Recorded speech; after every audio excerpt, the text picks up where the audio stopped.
میں تم سے بہت ضروری بات کرنا چاہتا ہوں۔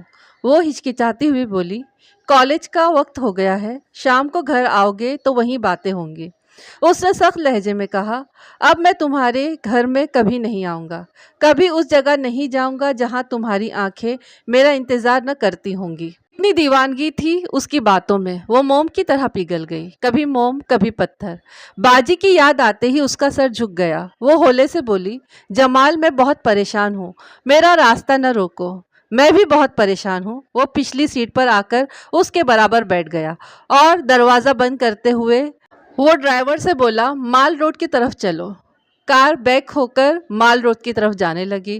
وہ دونوں خاموش تھے۔ فرزانہ کے لیے کترا کر نکل جانے کا کوئی راستہ نہ تھا اور جمال ڈرائیور کی موجودگی میں کچھ کہنا نہیں چاہتا تھا۔ ہوٹل شیزان کے سامنے کار رکوا کر وہ دونوں باہر آئے، پھر اسی طرح خاموشی سے چلتے ہوئے ہوٹل کے ایک کیبن میں آ کر بیٹھ گئے۔ جمال نے ٹھنڈی بوتلوں کا آرڈر دینے کے بعد کہا، فرزانہ، میں تمہاری باجی کی بہت عزت کرتا ہوں۔ ہیڈ مسٹریس نے ان کی پچھلی زندگی کے متعلق بہت کچھ بتا دیا ہے۔ پھر ان کے چہرے سے بھی ظاہر ہوتا ہے کہ وہ بہت دکھی ہیں۔ وہ عمر کی ایسی منزل پر پہنچ گئی ہیں کہ اب ان کی شادی ہو جانی چاہیے، اور وہ اتنی اچھی ہیں کہ کوئی بھی شریف انسان بخوشی اپنی شریک حیات بنا لے گا۔ کیوں، میں ٹھیک کہہ رہا ہوں نا؟ ہاں جمال، تم ٹھیک کہہ رہے ہو۔ تم باجی کے لیے بہت کچھ کر سکتے ہو۔ جمال کے ہونٹوں پر ایک اداس سی مسکراہٹ آ گئی۔ میں وہی کر سکتا ہوں جو میرے اختیار میں ہوگا۔ میں نادان نہیں ہوں، سمجھ رہا ہوں کہ تم آج کل مجھ سے کیوں کترا رہی ہو۔ جب تک تم میرے قریب تھی، میں نے تمہاری باجی کی باتوں کو غور سے کبھی نہیں سنا۔ تم دور ہونے لگی تو مس فرحانہ کی باتیں سمجھ میں آنے لگی۔ کل بھی تم میرے سامنے نہیں آئی تو میں سمجھ گیا کہ تم اپنی باجی کے لیے بہت بڑی قربانی دینے کا فیصلہ کر چکی ہو۔ ان کے سامنے گلاس اور ٹھنڈی بوتلیں آ گئی۔ بیرا واپس چلے گیا تو اس نے کہا، میں قربانی کے اس عظیم جذبے کی قدر کرتا ہوں اور فخر کرتا ہوں کہ مجھے تم جیسی ذہین اور دردمند دل رکھنے والی لڑکی کی محبت حاصل ہے۔ میں بھی قربانی دے سکتا ہوں فرزانہ۔ ہم اپنے لیے نہیں، تمہاری باجی کی خوشی کے لیے زندہ رہ سکتے ہیں۔ اس سلسلے میں تمہیں میں ایک ضروری بات بتا دوں کہ ایک بار ہم پکنک منانے گئے تھے۔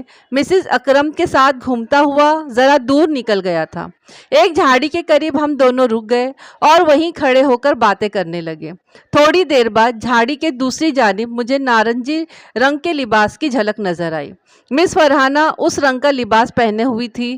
میں سمجھ گیا کہ وہ چھپ کر ہماری باتیں سن رہی ہیں۔ اس وقت مسز اکرام اپنی عادت سے مجبور ہو کر مس فرحانہ کی برائی کر رہی تھی۔ میرے سامنے ان کی عمر کا حساب کر رہی تھی اور یہ جتا رہی تھی کہ مس فرحانہ ان سے عمر میں کتنی بڑی ہے۔ میں نہیں چاہتا تھا کہ یہ باتیں سن کر ان کا دل ٹوٹ جائے، کیونکہ عورت ہر صدمہ برداشت کر لیتی ہے مگر بھاگتی ہوئی عمر کا صدمہ نہیں سہ سکتی۔ میں نے مسز اکرم کی زبان بند کرنے کے لیے ایک جھوٹ کہا تھا کہ میرے سرٹیفکیٹ میں عمر کم لکھائی گئی ہے۔ اصل عمر کے لحاظ سے مس فرحانہ مجھ سے چھوٹی ہیں، اور یہ کہ کوئی بھی کنواری لڑکی کبھی بوڑھی نہیں ہوتی۔ یعنی مس فرحانہ کی دلجوئی کے لیے جو کچھ بھی کہہ سکتا تھا وہ کہہ گیا، اور مسز اکرم کو ساتھ لیے جھاڑی کے دوسری طرف چلا گیا تاکہ مس فرحانہ پر یہ بات نہ کھلے کہ میں انہیں دیکھ چکا ہوں۔ وہ ساری باتیں ان کی دل جوئی کے لیے کہتا رہا ہوں، مگر اس دل جوئی کو مس فرحانہ دوسرے انداز میں لے رہی ہے۔ وہ نہیں جانتی کہ میں واقعی ان سے 3 سال چھوٹا ہوں۔ فرزانہ، ہم ایک حد میں رہ کر قربانی دے سکتے ہیں، لیکن اس حد سے آگے بڑھ کر کچھ نہیں کر سکتے۔ میرے والدین پرانے خیالات کے حامل ہیں۔ وہ 27 برس کے بیٹے کے لیے 30 برس کی بہو لانا کبھی پسند نہیں کریں گے۔ کیا تم چاہتی ہو کہ میں اپنے والدین سے جھگڑا کروں؟ تم کتنی قربانیاں چاہتی ہو؟ تمہیں چھوڑ دوں؟ اپنے والدین کو چھوڑ دوں؟ اپنے گھر سے بے گھر ہو جاؤں؟ تمہاری یاد میں ساری زندگی سلگتا رہوں؟ بولو، تم کیا چاہتی ہو؟ وہ خاموشی سے سر جھکائے بیٹھی تھی۔ اس کے سمجھ میں نہیں آ رہا تھا کہ وہ کیا جواب دے۔ جمال جو کچھ کہہ رہا تھا درست کہہ رہا تھا۔ وہ یہ احمقانہ مشورہ نہیں دے سکتی تھی کہ اس کی باجی کے لیے ساری دنیا سے منہ موڑ لے۔ جمال نے اسے خاموش دیکھ کر کہا، ہمیں تصویر کے ایک ہی رخ کو نہیں دیکھنا چاہیے، دوسرے رخ پر بھی غور کرنا چاہیے۔ کیا ہم مس فرحانہ کی غلط فہمی دور نہیں کر سکتے ہیں؟ بہت دیر کے بعد وہ آہستگی سے بولی، پہلے میں نے سوچا تھا، پھر یہ سوچ کر گھبرا گئی کہ اس بار باجی کا دل ٹوٹے گا تو وہ مر ہی جائیں گی۔ تم باجی سے بہت محبت کرتی ہو، اسی لیے ایسا سوچتی ہو، ورنہ عورت اس سے بھی گہرے صدمات سہ کر زندگی گزارتی ہے، ہر نئے زخم پر تکلیف پہنچتی ہے، رونا بھی آتا ہے، تمہاری باجی بھی روئیں گی، پھر وقت کا کوئی صابر لمحہ ان کے آنسو پوچھ کر گزر جائے گا۔ تم کتنی سنگ دلی سے یہ باتیں کہہ رہے ہو جمال، کیا میں باجی کے آنسو دیکھ سکوں گی؟ جذبات سے نہیں، عقل سے سوچو، انہیں کسی طرح بتاؤ کہ میں صرف تمہیں چاہتا ہوں۔ میں نہیں بتا سکتی۔ تم سمجھتے کیوں نہیں؟ کیا بڑی بہن سے ایسی باتیں کہتے ہوئے مجھے شرم نہیں آئے گی؟ اچھی بات ہے، میں ان سے کہوں گا۔ نہیں جمال، ان کے منہ پر ایسی بات نہ کہنا، انہیں اپنی توہین کا احساس ہوگا، اسی لیے تو کہتا ہوں کہ تم کہو۔ میرا کہنا اس لیے بھی مناسب نہیں ہے کہ ایک دن اسی گھر میں میری امی تمہیں بہو بنانے کے لیے آئیں گی۔ اس سے پہلے مجھے کوئی ایسی بات نہیں کہنا چاہیے جس سے تمہارے گھر والوں کی دل شکنی ہو۔ میرا خیال ہے کہ تم انہیں خط لکھو اور اس میں پوری تفصیل بیان کر دو کہ ہم 2 سال سے ایک دوسرے کو جانتے ہیں اور بہت پہلے سے ہی ایک ساتھ زندگی گزارنے کا عہد کر چکے ہیں۔ جو باتیں تم روبرو نہیں کہہ سکتی وہ تحریر کے ذریعے نہایت آسانی سے کہہ دو گی۔ یہ مشورہ کسی حد تک قابل قبول تھا۔ فی الحال یہی ایک راستہ نظر آ رہا تھا کہ خط لکھ کر فرحانہ کی غلط فہمی دور کر دی جائے۔ فرزانہ نے کہا، تم کہتے ہو تو میں خط لکھوں گی، مگر ابھی تم نے کہا ہے کہ تصویر کا دوسرا رخ بھی دیکھنا چاہیے۔ دوسرا رخ یہ ہے کہ میرے خط کا رد عمل حوصلہ شکن بھی تو ہو سکتا ہے۔ بعض اوقات تو ایسا ہوتا ہے کہ عورت ایک جائز بات کو تسلیم کرنے کے بجائے جھنجلا جاتی ہے۔ آج سے پہلے باجی نے میری محبت کی مخالفت کی تھی، اب وہی مخالفت رنگ لا سکتی ہے، یا پھر یہ بھی ہوگا کہ وہ اپنی ناکامی اور توہین کو برداشت نہیں کریں گی اور کوئی احمقانہ قدم اٹھائیں گی، زندگی پر موت کو ترجیح دیں گی۔ ضدی اور جذباتی عورتیں اکثر خودکشی کا فیصلہ کر لیتی ہیں۔ کیا ہم ان کی موت کا تماشا دیکھ سکتے ہیں؟ نہیں دیکھ سکتے ہیں، ہم یہ تماشا نہیں ہونے دیں گے۔ تم فکر نہ کرو، تمہاری باجی خودکشی کا خیال اپنے دل میں نہیں لائیں گی۔ اگر وہ کوئی ایسا قدم اٹھائیں گی تو ہم انہیں روک دیں گے۔ کیسے روکیں گے؟ کیا تم سمجھتے ہو کہ وہ ہمیں اطلاع دے کر ایسا قدم اٹھائیں گی؟ اوہ فرزانہ، تم سمجھنے کی کوشش کرو۔ تمہارا خط پڑھنے کے بعد ان کی آنکھوں سے، ان کی باتوں سے اور ان کی حرکتوں سے تم معلوم کر سکتی ہو کہ خط کا رد عمل کیا ہو رہا ہے۔ اگر وہ بہت زیادہ مایوس اور زندگی سے بیزار نظر آئیں گی تو میں انہیں سمجھاؤں گا۔ انہیں کوئی نہیں سمجھا سکتا جمال۔ جو مریضہ دوا سے اچھی ہو سکتی ہے، تم اس کے لیے دعا سے کام لینا چاہتے ہو۔ میں کچھ نہیں جانتی، تم مجھے یقین دلاؤ کہ اگر دعا سے کام نہ بنا تو تم دوا بن جاؤ گے۔ جمال کا سر جھک گیا، وہ اس بات کا جواب نہیں دے سکتا تھا۔ فرزانہ نے کہا، میں تمہارے مشورے پر عمل کر رہی ہوں، اگر ناکام ہوئی تو کیا تم میرے مشورے پر عمل نہیں کرو گے؟ وہ سرد آہ بھر کر بولا، میں تمہاری باجی کی زندگی برباد نہیں ہونے دوں گا۔ تم کوشش کرو کہ ان کی غلط فہمی دور ہو جائے، میں کوشش کرتا ہوں کہ انہیں کوئی اچھا شریک حیات مل جائے۔ اگر ہم دونوں کو ناکامی ہوئی تو میں اپنے والدین کی مرضی کے خلاف ان کے لیے دوا بن جاؤں گا۔ ایک ساتھ کے لیے فرزانہ کی سانس اوپر کی اوپر ہی رہ گئی۔ اس فیصلے کے لیے اس نے خود ہی جمال کو مجبور کیا تھا اور اب خود ہی دل برداشتہ ہو کر سانس لینا بھول گئی تھی۔ ایسا چند ساتوں کے لیے ہوا، پھر وہ جبراً مسکرانے لگی۔ اس کی مسکراہٹ آنسو بھرے مستقبل کا پیش خیمہ تھی۔ رات گزر رہی تھی اور فرزانہ میز پر جھکی ہوئی اپنی باجی کو خط لکھنے میں مشغول تھی اور کوشش کر رہی تھی۔ خط لکھنا بڑی بات نہیں ہے، مگر خط کا مضمون ایسا مشکل تھا کہ بات بنائے نہیں بن رہی تھی۔ کتنے ہی کاغذ کے پرزے ردی کی ٹوکری میں چلے گئے تھے۔ دماغ تھک رہا تھا، قلم رک رہا تھا، لیکن خط مکمل نہیں ہو رہا تھا۔ ٹیبل لیمپ کی محدود روشنی میز پر پھیلی ہوئی تھی۔ کورس کی کتابوں پر ماہانہ پاکیزہ کا تازہ شمارہ رکھا ہوا تھا۔ وہ اپنی زندگی کے اہم مسئلے میں اس طرح الجھی ہوئی تھی کہ اس رسالے کو کھول کر دیکھنے کی بھی فرصت نہیں مل رہی تھی۔ بہت دیر بعد اس کی سمجھ میں آیا کہ جب تک پاکیزہ نگاہوں کے سامنے رہے گا وہ ایک لفظ بھی نہیں لکھ سکے گی۔ یہ بات نہیں ہے کہ اپنے مسئلے کو بھول کر پہلے پاکیزہ کی ورگردانی کو دل مچل رہا تھا۔ کوئی اپنے مسائل پر والدین کو محض ایک رسالے کی خاطر نہیں بھول سکتا۔ ایک وہ لفظ پاکیزہ اس کے دماغ کو مسلسل ٹھونکے دے رہا تھا اور اسے سمجھا رہا تھا کہ رشتوں کی پاکیزگی کو فراموش نہیں کی جا سکتی۔ جو شرم و حیا دو بہنوں کے درمیان ہوتی ہے اسے مجروح نہیں کیا جا سکتا۔ لہٰذا وہ لاکھ کوشش کرے تب بھی اپنی بہن کو یہ نہیں لکھ سکتی کہ وہ جمال کے متعلق غلط فہمی میں مبتلا ہے۔ اس کے ہاتھ سے قلم چھوٹ گیا۔ وہ دونوں ہاتھوں سے سر تھام کر سوچنے لگی کہ اب کیا کرے۔ اس زمانے میں تعلیم یافتہ لڑکیاں اتنی آزاد اور بے باک ہو گئی ہیں کہ اپنی محبت اور شادی کے مسائل پر اپنے والدین اور دیگر بزرگوں سے روبرو گفتگو کر لیتی ہیں۔ دیکھا جائے تو اس میں کوئی برائی بھی نہیں ہے۔ لڑکیوں کو یہ حق حاصل ہونا چاہیے کہ وہ پوری آزادی سے اپنے مستقبل کا فیصلہ کر سکیں، لیکن جہاں ایک انار دو بیمار کا مسئلہ آ جائے، خصوصاً ایسے وقت جب دو سگی بہنیں ہوں اور ایک ہی مسیحا کی مریضہ ہوں اور ایک دوسرے کو غلط فہمیوں سے دور کرنا چاہتی ہوں، تو وہاں قلم رک جاتا ہے، زبان لڑکھڑا جاتی ہے، کیونکہ عورت ایسے موقعوں پر اپنی فطری حیا کو نہیں بھولتی۔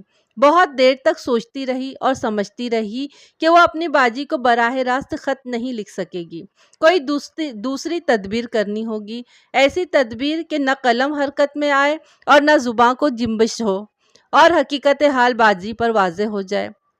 وہ پاکیزہ ہاتھوں میں لے کر اس کی ورگردانی کرنے لگی۔ اس کی نگاہیں صفحات پر تھی اور ذہن اپنے مسئلے کی تاریکی میں جھانک رہا تھا۔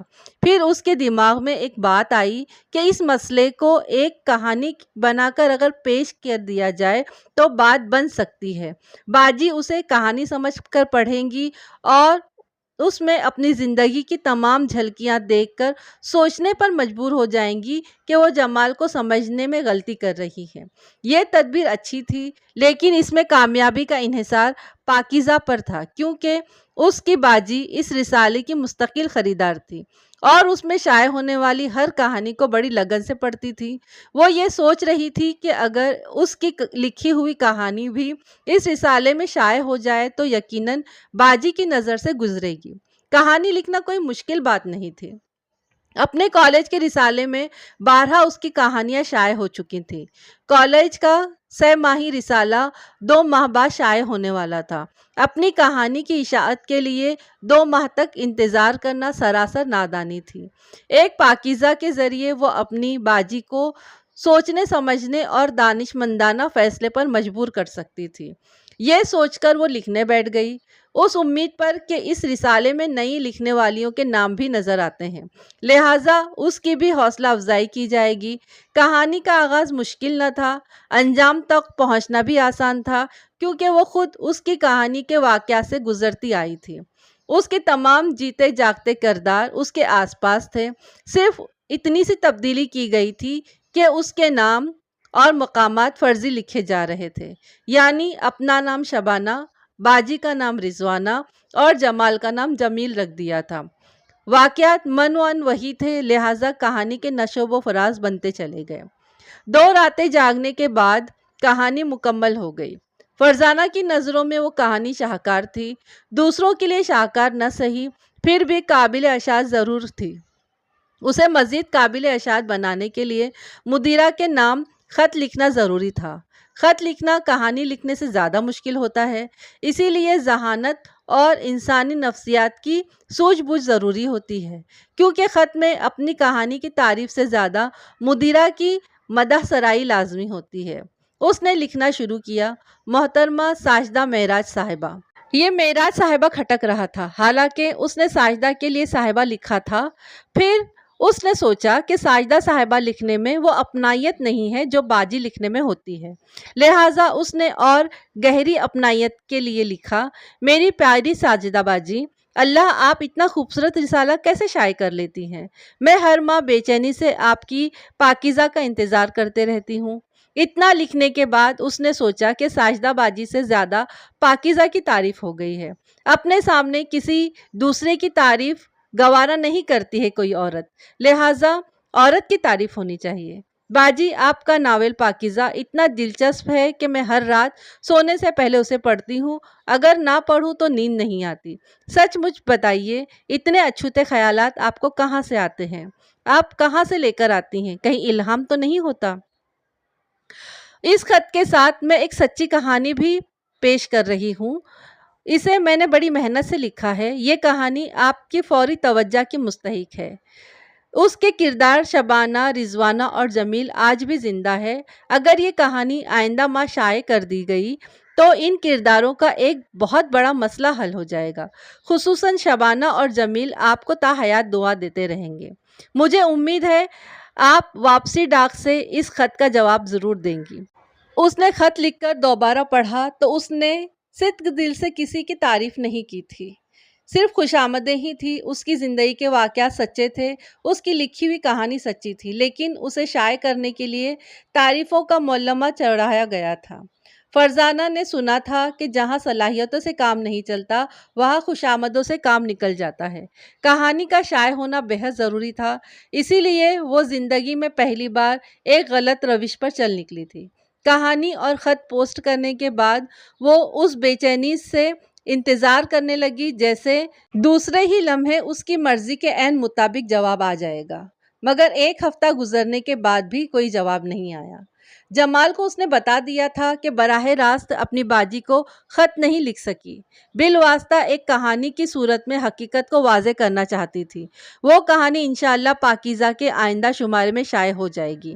آئندہ شمارہ کب اس کی باجی تک پہنچے گا یہ یقین سے نہیں کہا جا سکتا تھا، کیونکہ رسالہ کبھی وقت سے پہلے شائع ہو جاتا تھا اور کبھی کسی مجبوری کی بنا پر تاخیر سے ملتا تھا۔ ادھر جمال پریشان تھا۔ ہیڈ مسٹریس ڈھکے چھپے انداز میں اسے شادی کے مشورے دیا کرتی تھی۔ جمال بڑی خوبصورتی سے انہیں ٹال رہا تھا۔ فرحانہ کو اس طرف سے مایوسی نہیں تھی۔ پھر وہ کچھ فکرمند رہنے لگی، شاید اس لیے کہ جمال نے واضح طور پر کوئی فیصلہ نہیں سنایا تھا۔ فرزانہ روزانہ کالج سے واپس آ کر پوچھتی تھی کہ پاکیزہ کا تازہ شمارہ آیا یا نہیں آیا، یا کوئی خط آیا ہے یا نہیں آیا۔ جواب نہیں میں ملتا اور وہ روز جھنجھلا کر رہ جاتی۔ انہی دنوں اس نے اپنے والدین اور ماموں جان کو آپس میں سر جوڑ کر باتیں کرتے دیکھا۔ باتوں کے دوران اس نے ایک آدھ بار فرحانہ اور جمال کا نام بھی سنا تو کلیجہ دھک سے رہ گیا۔ یہ سمجھنے میں دیر نہ لگی کہ فرحانہ کے ہاتھ پیلے کرنے کی فکر کی جا رہی ہے، لیکن لڑکا کون ہے، جمال یا کوئی اور؟ وہ اپنے دل کو سمجھانے لگی، جب تک لڑکے والے رشتہ مانگنے نہ آئیں اس وقت تک شادی کی باتیں خواب ہوتی ہیں، لڑکی والے محض خیالی پلاؤ پکاتے ہیں۔ ایک روز کالج سے واپس آئی تو اس کی امی نے بتایا اس کے نام پر ایک خط آیا ہوا ہے۔ انہوں نے وہ خط اس کی میز پر رکھ دیا ہے۔ وہ تقریباً دوڑتی ہوئی اپنے کمرے میں آئی۔ میز پر کھلا ہوا لفافہ رکھا تھا۔ اس نے لفافے سے تہہ کیا ہوا کاغذ نکالا اور اسے کھول کر پڑھنے لگی۔ بہن فرزانہ بشارت، جس محنت اور سوجھ بوجھ سے آپ نے خط لکھا ہے، اگر اسی لگن سے کہانی لکھتی تو یقیناً اشاعت کے قابل ہوتی۔ یہ افسوس کا مقام ہے کہ نئی لکھنے والیاں اپنے قلم کا سارا زور تعریفی خطوط لکھنے میں صرف کرتی ہیں۔ یہ سچ ہے کہ ہر انسان اپنی تعریف سن کر خوش ہوتا ہے، ہم بھی خوش ہو جاتی ہیں، کیوں نہ ہو، ہم بھی تو محض اپنی محنتوں کا صلہ چاہتی ہیں۔ میں پاکیزہ ادارے پر فخر کرتی ہوں، ناز کرتی ہوں، لیکن کہانیوں کے لیے انتخاب کرتے وقت رشتوں، محبتوں اور تعریف کے تمام کمزور پہلوؤں کو بالائے طاق رکھ دیتی ہوں۔ یہی وجہ ہے کہ پاکیزہ کا معیار اتنا بلند سے بلندتر ہوتا چلا جا رہا ہے۔ آپ کی کہانی میں بہت سی فنی کمزوریاں ہیں جنہیں گنوانے بیٹھوں گی تو اتنی دیر میں خود ایک کہانی لکھ ڈالوں گی۔ آپ کی جس بات نے مجھے یہ خط لکھنے پر مجبور کیا ہے وہ یہ ہے کہ آپ اس کہانی کے ذریعے کسی رضوانہ، شبانہ اور جمیل کے ایک اہم مسئلے کو حل کرنا چاہتی ہیں۔ بے شک پاکیزہ میں ایسی ہی کہانیاں شائع ہوتی ہیں جن سے بے شمار خواتین کی راہیں روشن ہوتی جاتی ہیں۔ چونکہ آپ کی کہانی فنی کمزوریوں کے باعث ناقابل اشاعت ہے، اسی لیے میں اپنے طور پر ان کرداروں کو مشورہ دیتی ہوں۔ آپ خلوص دل سے ان کے کام آنا چاہتی ہیں ہیں تو میری یہ تحریر ان تک پہنچا دیجیے۔ ہمارے ملک میں اکثر یہ دیکھا گیا ہے کہ ایک ہی گھر میں کئی بہنیں ہوتی ہیں اور ان کے رشتے کے لیے بڑی تلاش کے بعد ایک لڑکا ہاتھ آتا ہے۔ ایسی صورت میں ایک انار اور 100 بیمار والی الجھنیں پیدا ہو جاتی ہیں۔ انصاف اور اصول سے دیکھا جائے تو سب سے پہلے بڑی بہن کا رشتہ ہونا چاہیے، لیکن بعض حالات میں اس اصول کو بدلنا پڑتا ہے۔ رضوانہ جس اسکول میں پڑھاتی ہے، جمیل بھی وہاں پر ایک ٹیچر ہے، دونوں ایک دوسرے کو دیکھتے ہیں اور سمجھتے ہیں۔ جمیل کو اس سے ہمدردی ہے، مگر رضوانہ اس ہمدردی کو محبت سمجھ کر اپنے مستقبل کا ساتھی تصور کرنے لگی ہے۔ رضوانہ جیسی مظلوم ہستی واقعی ہمدرد کی مستحق ہے، لیکن بعد میں یہ راز کھلتا ہے کہ چھوٹی بہن شبانہ فون پر جس سے باتیں کیا کرتی تھی اور کالج کے گیٹ پر جس سے ملاقاتیں کیا کرتی تھی، وہ یہی جمیل ہے جس سے رضوانہ نے بہت سی امیدیں وابستہ کر رکھی ہیں۔ زندگی کے اس موڑ پر رضوانہ کو اس حقیقت کا علم ہونا چاہیے کہ اس کے اسکول کا ٹیچر، اس کی عیادت کو آنے والا جمیل برسوں پہلے ہی شبانہ کی زندگی میں آ چکا ہے، کیونکہ برسوں کا ذہنی اور جذباتی رشتہ توڑا نہیں جا سکتا، اور ایسے میں جبکہ جمیل کا اپنا انتخاب اور پسند شبانہ ہے، یہ سچ ہے کہ رضوانہ کو اپنی زندگی میں بہت سے دکھ ملے، اسی لیے یہ ناکامی کا چرخہ ناقابل برداشت ہو سکتا ہے۔ رضوانہ ذہین اور خوددار ہے، ایسی خوددار کہ جس افسر سے محبت کرتی تھی اسے ایک لالچی اور کاروباری کے روپ میں دیکھ کر ٹھکرا دیا۔ ایسی لڑکی جمیل کو شبانہ کے محبوب کے روپ میں دیکھ کر یقیناً اپنے سوچنے کا انداز بدل دے گی۔ رضوانہ جیسا کردار ہمارے معاشرے کا ایک المیہ کردار ہے۔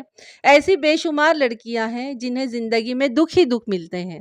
ایسی لڑکیاں ہمیشہ اپنی آگ میں سلگتی ہیں اور دوسروں کے لیے قربانیاں دیتی ہیں۔ آپ میری یہ تحریر رضوانہ تک پہنچا دیجیے، مجھے یقین ہے کہ وہ اس تحریر کی روشنی میں دانش مندانہ فیصلہ کریں گی اور یہ مثال قائم کریں گی کہ عورت دوسروں کی خوشیوں کے لیے ہمیشہ کانٹوں پر چلتی ہے۔ آپ جس مقصد کے لیے کہانی چھپوانا چاہتی تھی، وہ مقصد اس خط کے ذریعے بھی حاصل ہو سکتا ہے۔ میں پاکیزہ پڑھنے والی بہنوں کو کبھی مایوس نہیں کرتی، یہی کوشش کرتی ہوں کہ کسی نہ کسی طرح ان کے کام آتی رہوں، سو آپ کے کام آ رہی ہوں، فقط آپ کی بہن ساجدہ معراج۔ خط پڑھنے کے بعد فرزانہ کے دماغ میں جیسے دھواں سا بھر گیا۔ پہلے تو اس کی سمجھ میں کچھ نہیں آیا کہ اسے کیا کرنا چاہیے۔ یہ پڑھ کر دل کو ٹھیس پہنچی تھی کہ کالج کی میگزین میں شائع ہونے والی مصنفہ کو خوشامدہ تعریفوں سے بھرپور خط لکھنے کے باوجود پاکیزہ کے صفحات پر جگہ نہیں ملی تھی۔ ایسے وقت ہر لکھنے والی کو اپنی توہین کا احساس ہوتا ہے۔ اپنی تحریری خامیاں کسی کی سمجھ میں نہیں آتی، صرف رسالے کی مدیرہ مغرور نظر آتی ہے۔ فرزانہ بھی یہی سوچ رہی تھی کہ پاکیزہ کی مدیرہ خود کو دنیا کی قابل ترین مصنفہ سمجھتی ہیں اور دوسروں کی کہانیوں میں خواہ کمزوریاں تلاش کرتی ہیں۔ مشورے بھی دیتی ہیں، باجی کے سامنے خط ہی پیش کرنا ہوتا تو کیا میں طویل کہانی لکھنے کے بجائے ایک خط ہی نہ لکھ دیتی؟ آخر اس خط میں کون سے سرخاب کے پر لگے ہیں کہ باجی پڑھتے ہی متاثر ہو جائیں گی؟ اس نے بڑی بے دلی سے خط کو میز کے ایک گوشے میں پھینک دیا اور دونوں ہاتھوں سے سر تھام کر سوچنے لگی۔ اسی وقت اسے اپنی امی کی آواز سنائی دی۔ وہ اپنے کمرے میں کسی سے چیخ چیخ کر باتیں کر رہی تھی۔ انداز ایسا ہی تھا جیسے وہ کسی سے جھگڑا کر رہی ہوں۔ فرزانہ اپنی جگہ سے اٹھ کر ان کے کمرے کی طرف جانے لگی۔ اس کی امی کہہ رہی تھی، فرحانہ، میں نے 1000 بار سمجھایا ہے کہ شادی بیاہ کے معاملے میں لڑکیوں کو نہیں بولنا چاہیے، مگر تم ہو کہ بے شرموں کی طرح بولتی ہی چلی جاتی ہو۔ فرزانہ کے قدم رک گئے۔ یہ بات فوراً ہی سمجھ میں آ گئی کہ اس کی باجی نے مدتوں کی خاموشی کو توڑ دیا ہے اور اب کھلم کھلا اپنی شادی کی بات چھیڑ رہی ہیں۔ فرزانہ اس کے کمرے میں جانے کے بجائے دوسری جانب کھڑکی کے پاس آ گئی اور چھپ کر ان کی باتیں سننے لگی۔ اس کے ابو کہہ رہے تھے، بیگم تم خواہ فرحانہ پر بگڑ رہی ہو، ہمیں اس کی باتوں پر سنجیدگی سے غور کرنا چاہیے۔ جمال بہت اچھا لڑکا ہے، ہم بھی اسے پسند کرتے ہیں، فرحانہ بھی اس کی حمایت کر رہی ہے، لیکن بات تو اسی وقت بنے گی جب جمال کے والدین یہاں رشتہ مانگنے آئیں گے۔ وہ آئیں گے ابو، فرحانہ نے بڑے وثوق سے کہا۔ میں خود ہی جمال سے کہوں گی کہ جتنی جلدی ہو سکے وہ اپنے والدین کو رشتہ طے کرنے کے لیے یہاں بھیج دے۔ میں اچھی طرح جانتی ہوں جمال کبھی بھی انکار نہیں کریں گے۔ یہ کہہ کر اس نے اپنے والدین کی طرف سے اپنا منہ پھیر لیا اور جلدی سے قدم بڑھاتی ہوئی کمرے سے باہر چلی گئی۔ فرزانہ اپنی باجی کی باتیں سن کر جیسے سکتے میں آ گئی۔ وہ کبھی سوچ بھی نہیں سکتی تھی کہ اتنی جلدی بازی پلٹ جائے گی۔ وہ تدبیریں کرتی رہے گی اور باجی اپنا فیصلہ بھی سنا دیں گی۔ وہ تھکے تھکے قدموں سے اپنے کمرے کی طرف جانے لگی۔ وہ خاموش تھی مگر اس کا دل رو رہا تھا۔ اس کے والدین کے کانوں تک یہ بات پہنچ گئی تھی کہ باجی جمال سے منسوب ہونا چاہتی ہیں۔ لہٰذا اب باجی کی غلط فہمی دور کرنے کا مطلب یہی ہوتا کہ دونوں بہنیں اپنے والدین کے لیے مسئلہ بن جاتی۔ اب تو دل پر پتھر رکھ کر جمال کو سمجھانا تھا کہ تدبیر پر عمل کرنے سے پہلے ہی تقدیر نے اپنا فیصلہ سنا دیا ہے، لہٰذا اسے اپنا وعدہ پورا کرنا ہے اور وعدے کے مطابق یہاں آ کر باجی کا رشتہ مانگنا ہے۔ وہ سوچتے سوچتے اپنے کمرے سے آگے نکل گئی اور اپنی باجی کے دروازے پر آ گئی۔ اب تو یہی ہو رہا تھا، وہ ایک بات سوچتی تھی، دوسری بات ہو جاتی تھی، ایک جگہ جانا چاہتی تھی، دوسری جگہ پہنچ جاتی تھی۔ اس کی باجی پلنگ پر دوسری طرف منہ کیے بیٹھی تھی۔ فرزانہ آہستہ آہستہ چلتی ہوئی فرحانہ کے پیچھے آ کر کھڑی ہو گئی اور آہستگی سے بولی، باجی ایک روز میں نے کہا تھا نا، جب تک جمال صاحب اس دروازے پر آپ کا رشتہ مانگنے نہیں آئیں گے میں خوشی کا اظہار نہیں کروں گی۔ آج میں بہت خوش ہوں باجی کہ آپ انہیں اپنے رشتے کے لیے یہاں بلا رہی ہیں۔ میں آپ کو اسی وقت فرحانہ نے پلٹ کر دیکھا تو فرزانہ کی آواز رک گئی۔ باجی کا چہرہ آنسوؤں سے بھیگا ہوا تھا مگر وہ مسکرا رہی تھی۔ انہوں نے کہا، نادان لڑکی، تمہیں نادانی کے سوا کچھ نہیں آتا۔ تم نے کیسے سمجھ لیا کہ میں جمال صاحب کو یہاں اپنے رشتے کے لیے بلا رہی ہوں؟ تم نے کیسے سمجھ لیا کہ میں اپنا منحوس سایہ تم دونوں کی خوشگوار زندگی پر پڑنے دوں گی؟ میں ابھی امی اور ابو سے تمہارے اور جمال کے رشتے کی بات کر رہی تھی۔ فرزانہ کا منہ حیرت سے کھلا کا کھلا رہ گیا۔ اس پر ایک خواب کی سی کیفیت طاری ہو گئی تھی۔ اسے یقین نہیں آ رہا تھا کہ جو کچھ وہ سن رہی تھی وہ حقیقت ہے۔ وہ آگے بڑھ کر باجی کے پاس بیٹھ گئی اور جھجکتی ہوئی بولی، باجی آپ کیا کہہ رہی ہیں؟ کیا جمال صاحب نے آپ کو سب کچھ بتا دیا ہے؟ نہیں، جمال صاحب نے کچھ نہیں بتایا۔ میں انہیں ایک ذہین انسان سمجھتی تھی مگر وہ بھی تمہاری طرح نادان نکلے۔ کیا میں اتنی خود غرض ہوں کہ تم دونوں کی خوشیاں نہیں دیکھ سکتی تھی؟ تم لوگوں نے حقیقت کو چھپانے کی کوشش کی مگر وہ چھپ نہیں سکی۔ وہ حقیقت ایک مدیرہ کے خط سے ظاہر ہو گئی۔ فرزانہ کے ذہن کو ایک جھٹکا سا لگا اور تب اسے یاد آیا کہ اس کی میز پر وہ لفافہ پہلے سے کھلا رکھا تھا، یعنی اس سے پہلے ہی باجی نے اس کا خط پڑھ لیا تھا۔ وہ یکبارگی اپنی باجی سے لپٹ گئی۔ باجی مجھے معاف کر دیجئے، میں آپ کا دل دکھانا نہیں چاہتی تھی۔ تم یہ چاہتی تھی کہ مجھ سے تمہارا دل دکھتا رہے، پگلی کہیں کی؟ ایسے اہم فیصلے ہمیشہ ذہانت سے کیے جاتے ہیں۔ اس مختصر سے خط نے مجھے ساری باتیں سمجھا دی تھیں۔ کبھی کبھی ایک خط ایک خوشبو بن کر ذہن کو معطر کر دیتا ہے۔ یہ خوشبو مجھے نئے خواب دکھا رہی تھی۔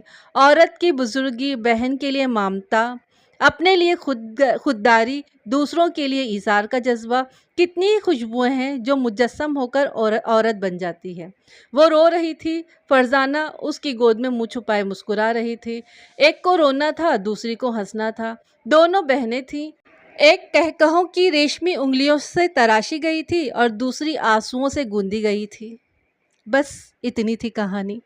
آپ لوگوں کو ضرور پسند آئے گی۔ آپ لوگ لائک کریے، کمنٹس کریے اور سبسکرائب کریے اور اپنا خوب خیال رکھیے، مجھے دعا میں یاد رکھیے اور ملتے ہیں پھر اگلی کہانی کے ساتھ میں۔